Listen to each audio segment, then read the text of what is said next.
अस्सलाम वालेकुम नाज़रीन, मैं आपको एक अहम खबर से आगाह कर रहा हूँ। ये खबर है मॉडल और फिल्मी स्टार रुकेल प्रीति सिंह, जो बॉलीवुड अदाकारा हैं। ये कहती हैं कि बाबर आजम मेरी जान है, ये खूबसूरत खिलाड़ी हैं, मैं इसी से शादी करूंगी। लेकिन आपसे छोटी सी गुजारिश, मेरे चैनल को सब्सक्राइब करें और साथ ही दिए गए बेल आइकन को प्रेस करना ना भूलें, ताकि हम आपको नई वीडियो और नई मालूमात पहुँचाते रहें।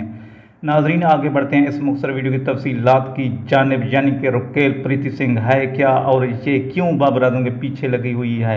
ये कहती हैं कि ये मेरे बाबर आजम ख्वाबों की तबीर बन चुके हैं और ये मेरे ख्वाबों में आते हैं और मैं इससे इश्क कर बैठी हूँ और इसी से शादी करना चाहती हूँ और मैंने पैगामात भी भिजवा दिए हैं। लेकिन बाबर आजम भी एक खूबसूरत खिलाड़ी हैं और इनका दिल एक ऐसी खूबसूरत लड़की पर आ चुका है। वो कहते हैं कि मैं ऐसी लड़की के साथ शादी करूंगा जो एक खूबसूरत और एक सुपरस्टार हो।